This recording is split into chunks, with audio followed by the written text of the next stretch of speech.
Hey, what's going on, people? I'm Terrell Andretti, and I'm the Narc's Nemesis. If you're watching me on YouTube, make sure you like, comment, and subscribe to the channel. That way, it helps YouTube's algorithm push this content out to people who need it. Um, I did get the one-on-one coaching set up, so I have the information in the description. I make music about my narcissistic experience. It'll also be in the description if y'all want to follow me on Instagram. All that stuff will be in the description. Thank y'all for the donations. The information on that is in the description as well. And all my new channel members, welcome to the family. Today, we're going to talk about the narcissist and special occasions. Have you ever noticed narcissists always got to mess up a special event, whether it's Christmas, whether it's Thanksgiving, whether it's your birthday, your anniversary, whether it's a friend's party, your party, their party, hell, they'll even mess up their own birthday. It's a reason for that. It's a couple reasons for that. One, they'll mess up your birthday simply because it's your birthday. That day has nothing to do with them, and they know that all eyes are going to be on you for that day. All the attention, the praise, the admiration, the well wishes.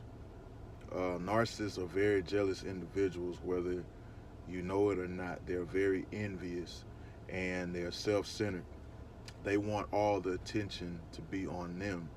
That's why, if you ever notice, they notice other people noticing you, they notice other people appreciating you, they notice the way the energy in the room changes when you enter the room. It's because they wish that they had that same effect on people genuinely. They might have it, but it's not genuine because 9 times out of 10 they're putting on a facade.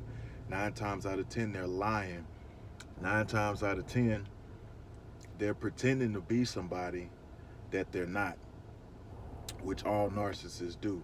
So they look at the fact that you're an awesome person naturally, and that you're getting attention, you're getting admiration, you're getting praise, you're getting well wishes. You might be doing the money on your shirt thing. Um, People that are close to you might be throwing you a surprise party. You might be throwing yourself a party. You might get a section at the club. Whatever you do for your birthday, you're making it a big event. And in their eyes, it's taking attention off of them. So what they're going to do is they're going to be difficult. You might tell them, hey, make sure you get the balloons, or hey, make sure you pick up the cake at this time because they close at a certain time, or hey, make sure you double check the guest list for me, or hey, make sure you call the venue and make sure the deposit's locked in, whatever the case is. If you entrust in them with any responsibilities as far as your event goes, and this is with business, this is with family, this is whatever. If you trust them to help your day or your event go smoothly, they will intentionally let you down because they're trying to sabotage it. You could tell them, hey, I need you to pick up the balloons from my guy at 3 p.m. Don't be no later than 3 p.m. because he has, the store closes or they got to do something, you know, um, after 3 or 3:30 or whatever. Knowing you said that, you gave them an order to be punctual at 3 o'clock. They will intentionally get there at 3:30. Oh, well, this happened, that happened, I couldn't do this, I couldn't do that. It'll be some kind of excuse. And you might even look at it as, maybe they were running late, maybe it was traffic or whatever, if you're not aware of their tactics. No, they're intentionally trying to screw up your event. If you tell them, hey, make sure you pick up the cake, or hell, if you even give them orders to, hey, I want this on my cake, whatever, whatever, whatever. It can be your 30th birthday, and you say, make sure it says 30th on there. They will make you 40 fucking years old for your birthday. If they even place the order or pick up the cake at all. they will do something to sabotage or belittle your day just because it's a day dedicated to you. It can be with events. As y'all know, I'm a musical artist and I perform. And in the beginning, she came to a couple of my performances, a couple of my shows. When we started, getting a little more serious or whatever the case is, what she started doing is every time I had a show or a performance, she had something else to do. I remember the last two shows that I had when I was with her. I think one of them, she had to go to a wedding or some shit. And I'm like, okay, you going to a wedding. If you're with somebody, you kind of want to go to the wedding with them. That's just me. But in my mind, I'm like, okay, you have a life, I have a life. I'm not gonna penalize you for not coming to my performances because you've been to some.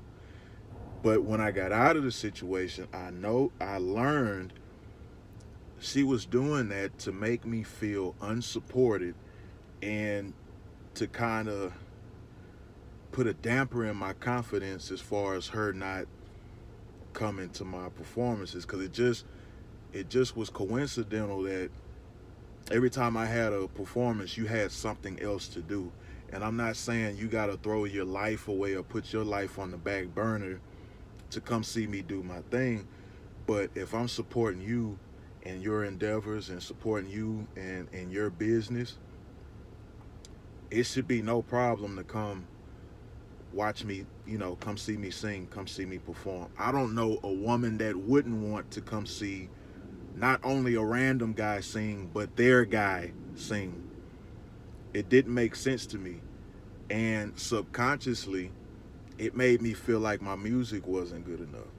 It made me feel like I needed to step my game up. It made me feel like, um, it did kind of mess with my confidence a little. I'm like, damn, she never comes to any of my shit anymore or whatever. But that's what it's designed to do. Because in a perfect world, she would have wanted me to, instead of focus on my performance, focus on what I had to do on stage, she wanted me to be sitting around dwelling, well, damn, why didn't she come? Why didn't she come? Break my concentration and have a horrible show, which I never did. Um, the very first show she came to, um, she brought one of her friends, um, a homegirl of hers, and the homegirl didn't like me for whatever reason. Never met this motherfucker before in my life. But I know why she didn't like me. She didn't like me because she liked her. And this ain't my first rodeo dealing with this shit. So I've seen it before. And I've seen the signs, and I tried to, explain to her, about that or whatever. And she was being naive to it. I didn't think so at the time. I just thought she was that green to where she didn't know. But now, being out of the situation, and I got a whole story that goes with that I'm gonna tell y'all and I'm gonna save for another video. But she brings this girl to the show. Girl doesn't like me. Um, they're late, so I'm on stage already. I got my earpieces in, so I can hear my lyrics, my vocals, and all that stuff. And I told her, let me know when she gets to the door, because I think I had the tickets in my pocket because I had to go get them or whatever. So instead of focusing on my set, which eventually I did, I got to sit back and text her and say, hey, pay for your entry or whatever. And then, I'll give you the money back when I get off stage. I'll cash app it to you. So that's one thing there. You're late, and I told you, to be there at a certain time. And of course, she was late because she was arguing with the girl. She didn't really want to go. She tried to convince her not to go, and this, that, and the third. And I wasn't too emotionally invested at this time because this was towards the beginning, but it still is an inconvenience because people that know me personally, when I have a show, I don't want to be bothered that day. I'm fully focused. I'm going over my music. Once I get on stage, nobody else exists. And that's how it was supposed to be that day. I still have had a great show. Fantastic. I get off stage and I'm walking over, I'm walking through the crowd, everybody's congratulating me, great show, great performance, whatever. And I'm making my way to her and of course the girls with her.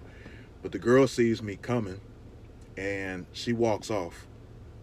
So it's just her, and I'm like, what's up with your homegirl? Oh, well, don't worry about her. She's just mad or whatever, whatever.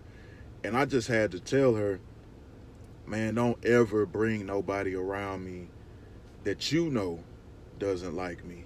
Matter of fact, if we're that locked in, you shouldn't want to associate with anybody who doesn't like me if we really locked in like that. And like I said, I got a story I'm going to save for another video. She eventually did it anyway, and that's how we ended up falling out. I got a crazy story, but I'm going to save it for another video. But I said all of that to say, if you're not